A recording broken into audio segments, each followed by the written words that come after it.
ಓಂ ಶ್ರೀ ಗುರುಭ್ಯೋ ನಮಃ. ನಮಸ್ಕಾರ ವೀಕ್ಷಕರೇ, ನಾನು ನಿಮ್ಮ ಪಂಡಿತ ರಾಘವೇಂದ್ರ ಆಚಾರ್ಯ ಮಾಡುವಂಥ ನಮಸ್ಕಾರಗಳು. ವೀಕ್ಷಕರೇ, ದೈವಫಲ ಯೂಟ್ಯೂಬ್ ಚಾನಲ್ಗೆ ಸ್ವಾಗತ.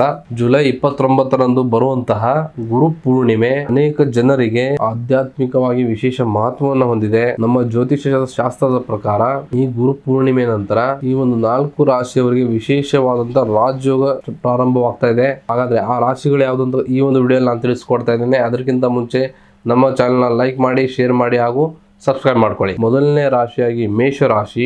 ಇದುವರೆಗೂ ವಿಳಂಬವಾಗ್ತಿರ್ತಕ್ಕಂಥ ಕೆಲಸಗಳು ಬೇಗ ಪಡೆಯುವಂತ ಸಾಧ್ಯತೆಗಳಿವೆ. ಉದ್ಯೋಗದಲ್ಲಿ ಹೊಸ ಅವಕಾಶಗಳು, ಆದಾಯದಲ್ಲಿ ಏರಿಕೆ ಮತ್ತು ಗೌರವ ಹೆಚ್ಚಾಗುವಂತ ಯೋಗ ಇದೆ. ಎರಡನೇ ರಾಶಿಯಾಗಿ ಸಿಂಹ ರಾಶಿ. ಸಿಂಹ ರಾಶಿಯವರಿಗೆ ಹೊಸ ಜವಾಬ್ದಾರಿಗಳು ಹಾಗೂ ಯಶಸ್ಸಿನ ಅವಕಾಶಗಳು ಬರುತ್ತದೆ. ವ್ಯವಹಾರದಲ್ಲಿ ಬೆಳವಣಿಗೆ, ಸಮಾಜದಲ್ಲಿ ಹೆಸರು ಮತ್ತು ಆರ್ಥಿಕವಾಗಿ ಉತ್ತಮವಾದಂತ ಬದಲಾವಣೆಗಳು ಕಾಣುತ್ತದೆ. ಮೂರನೇ ರಾಶಿಯಾಗಿ ತುಲಾ ರಾಶಿ. ತುಲಾ ರಾಶಿಯವರಿಗೆ ಹಳೆಯ ಸಮಸ್ಯೆಗಳಿಂದ ಹೊರ ಬರುವಂತ ಅವಕಾಶಗಳು ಸಿಗ್ತದೆ. ಹಣಕಾಸಿನ ಪರಿಸ್ಥಿತಿ ಸುಧಾರಿಸುತ್ತದೆ. ಹೊಸ ಪರಿಚಯಗಳಿಂದ ಲಾಭ ಮತ್ತು ಕುಟುಂಬದಲ್ಲಿ ಶುಭ ಕಾರ್ಯಗಳ ಸಾಧ್ಯತೆ ಇದೆ. ನಾಲ್ಕನೇ ರಾಶಿಯಾಗಿ ಮಕರ ರಾಶಿ.